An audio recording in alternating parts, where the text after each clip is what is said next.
Okay, let's unpack this. Imagine a book, right? So utterly astonishing, um, so full of tales that for centuries, people just kind of scratch their heads thinking, is this even real? Pure fantasy, basically. Exactly. Yeah. We're talking about a text that just blew the doors open on a world way beyond Europe. It changed maps, got explorers like Christopher Columbus all fired up. Mm-hmm. And here's the real kicker. It started in a prison cell, co-written by a merchant, and get this, a romance writer. Yeah. Its whole existence just makes you rethink, truth, storytelling, how we see the world. Well, and what's really fascinating, I think, is how the description of the world, or le dévisement du monde, it's not just some simple travel diary. No. It's this complex, almost paradoxical thing. It's Yeah. woven from stuff Marco Polo actually saw, but also old legends and, like you said, literary skill from Rustichello. It Right. really shows how connected the medieval world was in ways we often kind of forget. So today we're taking a deep dive into this amazing work. We'll look at how it was made, this kind of accidental creation, Almost. and the surprising things it tells us about medieval Asia and how scholars are still trying to figure out all its layers. It's an ongoing quest, really. Our mission, like always, is to pull out the really key stuff from the latest research, not just dry facts, but the insights that make this book, well, a shortcut to understanding the Far East back then, and hopefully have a little fun with it. Absolutely. And to do that, we're drawing on current academic work, solid historical studies, and some pretty groundbreaking linguistic and archaeological finds recently. Finds that actually help confirm things. Yeah, they're literally helping us check and shed light on things people argued about for centuries, especially with all the different versions of the book floating around. Okay, so, origin story. Mm. This wild book, how did it even start? We have to go back to that collaboration. Le Dévisement du Monde, or Il Million, as some people call it. Mm-hmm. It was Marco Polo, the experienced Venetian merchant, and Rustichello da Pisa, this well-known romance writer. Quite the team. It really is an unlikely pairing. And the setting, you can make it up. A Genoese prison, 1298. Both locked up together. Both locked up. And that's where they start putting Marco's stories down. And the language they used was this Franco-Italian, It was just, sort of French with a heavy dose of Italian mixed in. Really reflects the linguistic kind of melting pot of the times. so it wasn't like some carefully planned historical record, more like a creative project born out of boredom. Well, maybe not just boredom. Scholars call it this odd and unobvious collage, right? Part treatise, part merchant's guide, part romance novel. You don't see that every day. Definitely not. But recent research makes it pretty clear that the initial push, the drive behind it, was really the Polo's business sense, their commercial goals. Ah, okay. So they weren't just tourists taking notes. Not at all. They were sharp operators, which, raises that big question. If business was key, what really pushed Marco to start this specific project? This weird hybrid book about Asia? Was it just about credibility for more trade, mapping routes, or something deeper? That's where it gets really complicated, doesn't it? Because understanding this book means diving into this incredibly messy textual history. Oh, absolutely. It's not just one book, not like, a first edition you can point to. Far from it. The history of Marco Polo's text is one of the most tangled in medieval literature. It's definitely not a single fixed thing. Think of it more like a work in progress, always evolving. How many versions are we talking about? Over 140 manuscripts that we know of, and they all have significant differences. Bits added, bits left out, things rephrased. Sure. It's like the book itself was alive, changing over time. So now scholars talk about this stratification theory. Like layers in rock. Exactly, like an archaeological dig, but for the text. It suggests Marco kept adding details, maybe clarifying things, onto Rustichello's original core story over the years. It wasn't just copying, it was like dynamic new writing. And that complexity must have made translating it a nightmare. Oh, a huge challenge. Think about those early English translations. They often just created these artificial texts. Absolutely. They just grab bits and pieces from later manuscripts, different translations, and mash them together, which, kind of waters down the specific historical context. So you weren't really getting Marco Polo's original view, maybe? More like a later interpretation? Pretty much. You lose the nuances. Even the Franco-Italian F version, which is probably the closest we have to the original, even that is linguistically messy. Scholars say it can seem garbled, full of Italians sneaking into the French. So how do scholars deal with that now? Well, there's this big ongoing project, Marco Polo Digitale. The goal is to allow really detailed comparisons between all these manuscripts. All right. They're working towards a truly authoritative critical edition and what they call a critical translation, trying to philologically reconstruct the text like textual detectives. Piecing it back together. That's amazing. And despite all those past issues, modern scholarship is clearing things up, right? Definitely. I mean, take Luigi Foscolo Benedetto's 1928 edition. It was foundational for ages, but we now know it had errors, lines missing, words misread. Right. But the really exciting stuff is coming from recent linguistic work and archaeology, especially using Chinese sources, stone inscriptions found relatively recently. Stuff Marco wouldn't have known about. Exactly. And these are letting us pin down place names that were ambiguous for centuries. Like what? Give me an example. Okay, so Marco mentions a green mound near the Great Khan's palace in what's now Beijing. Okay. For ages, people guessed. But now, it's confirmed as Kongwadao, or Wan Sushan. And how do we know? A bilingual stele, an inscription from 1268 was found. Bilingual. Mongolian and Chinese. And it uses the exact same phrase for the mound Koke Gula and King Shanner. Wow. That's like finding a direct linguistic link across century. It's incredible. It nails it down. Same thing with a royal hunting spot Marco calls Kachir Modun. It's now confidently identified as the Mongolian Gocha Modun. These kinds of discoveries confirm Marco's detailed observations and strongly suggest, he was actually there. He saw these things. Not just repeating stories he heard. It's like finding a geotag from the 13th century. Pretty much. It adds so much weight to his account. Okay, so let's get into what he actually saw. His glimpses into Asia. It wasn't just about places, was it? You mentioned this idea of a denominational topography. What's that about? Right. So it means he wasn't just describing the landscape. He was systematically mapping the religions of the people he met. Yes. His book is actually a really valuable source for understanding the religious diversity of 13th century Asia. He paid special attention to Nestorian Christians. Really? Yeah, he documents how widespread they were along the Silk Road, through Central Asia, South Asia, and even flourishing communities in Yuan, China. Kublai Khan actually gave them a specific protection. That's fascinating. So he's categorizing by faith. But he missed some, right? Yeah, he did. While he mentions Buddhism, Islam, and others, he noticeably leaves out Confucianism and Taoism in his descriptions of China. Why do you think that was?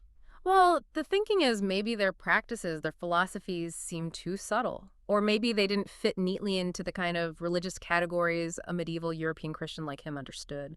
Interesting. Okay, let's talk about some of the specific, maybe more wondrous details he describes. Daily life, customs. Oh, yeah, there's some great stuff. Take the Andaman Islands. He describes the people there as man-eaters with dog heads who traded spices. Dog heads. Okay, that sounds like pure fantasy. Well, here's the thing. Similar stories pop up in Chinese and Arab sources from around the same time. No way. Yeah.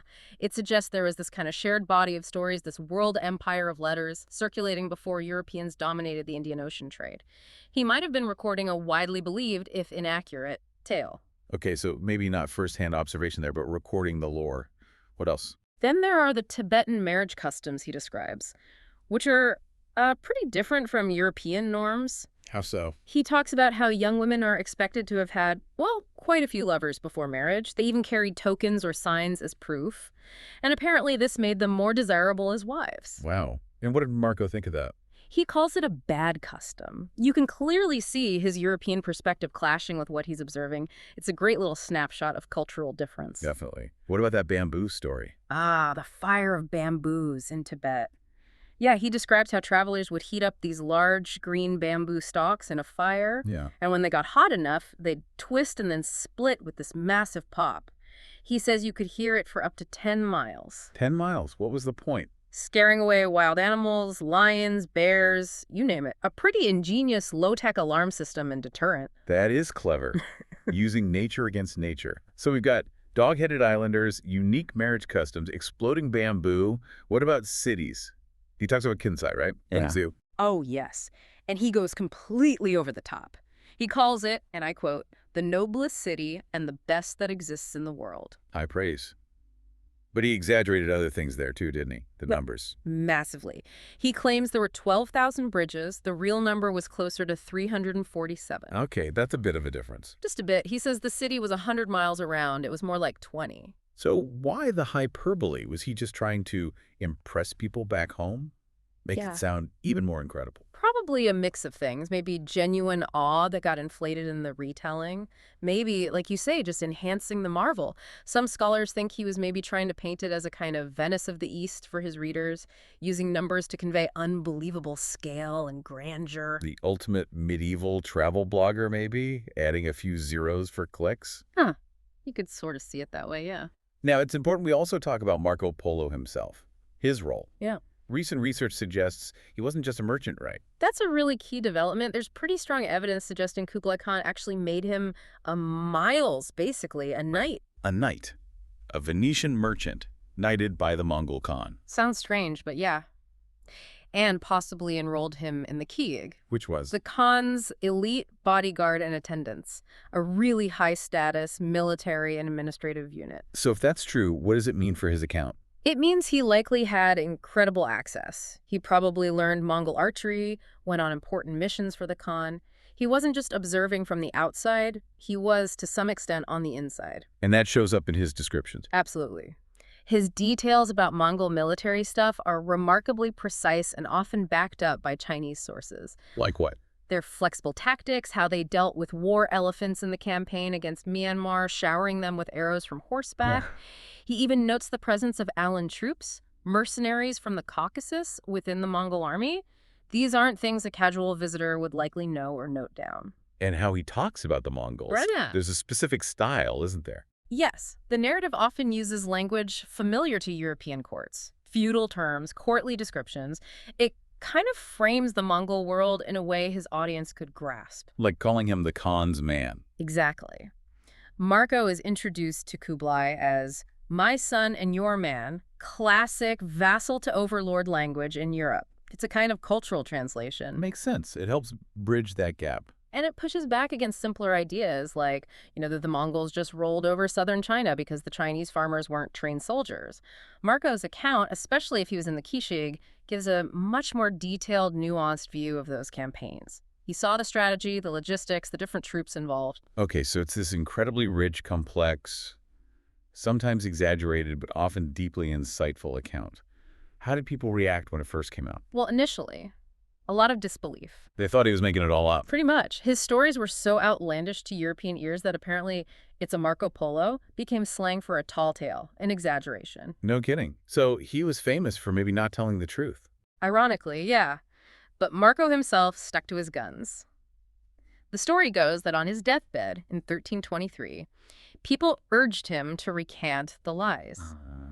He supposedly refused, famously saying something like, "I have not written down the half of those things which I saw." Wow, you think this is wild. I saw way more. Exactly. And, he wasn't entirely wrong about holding back, perhaps. His book does have strange omissions. Like the Great Wall.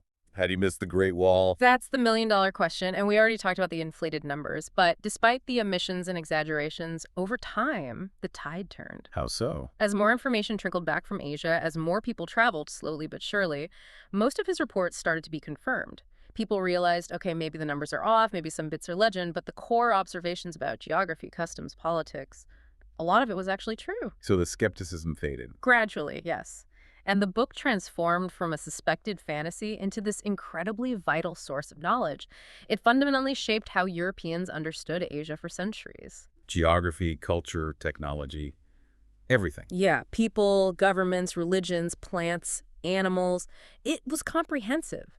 His descriptions were so authoritative, they formed the basis for European maps of Asia well into the 16th century. That's incredible influence, just from this one book. And think about the explorers it inspired. Christopher Columbus famously had a heavily annotated copy. Right, so it directly led to more exploration. You could argue it was the single most influential travelogue ever written, certainly up until maybe the 19th century. Not bad for a book started in prison. Not bad at all. What about the way it's written? You mentioned the style. Yeah, the narrative style feels a bit repetitive to us now, maybe clunky. Lots of summary phrases, repeated formulas, but that reflects medieval writing techniques. It worked for the time. It was effective for its original audience, yeah. Helps structure the information, make the vast amount of detail digestible, memorable even. So wrapping this all up, what's the big takeaway here? Le dévisement du monde. Yeah. It's more than just an old travel book, isn't it? Oh, much more. It's not just a historical document. It's like a lens showing us how knowledge was actually built, shared, and understood back then. Right. It's a testament to, the power of just looking closely, the unexpected results of collaboration, even unlikely ones. Like a merchant and a romance writer. Exactly. And it really highlights that fascinating, sometimes blurry line between hard fact and, well, sheer marvel. And if we think bigger picture, it makes you wonder, doesn't it? How so? Well, how much of our own understanding of faraway places or even past times is shaped not just by the plain facts, but by the way things are told, the language used, the cultural assumptions hiding beneath the surface, even the bits that sound fantastical? That's a great point. How do we separate the truth from the story, especially when the story itself carries its own kind of truth about how people saw the world? And consider this for a final thought. If Marco Polo really didn't write down half of what he saw, what else is out there? What other incredible insights about our world, past or present, are just sitting in historical texts waiting for us to, I don't know, look at them differently? Maybe find that bilingual steel that unlocks it all. Makes you wonder what marvels are still waiting to be unpacked, doesn't it?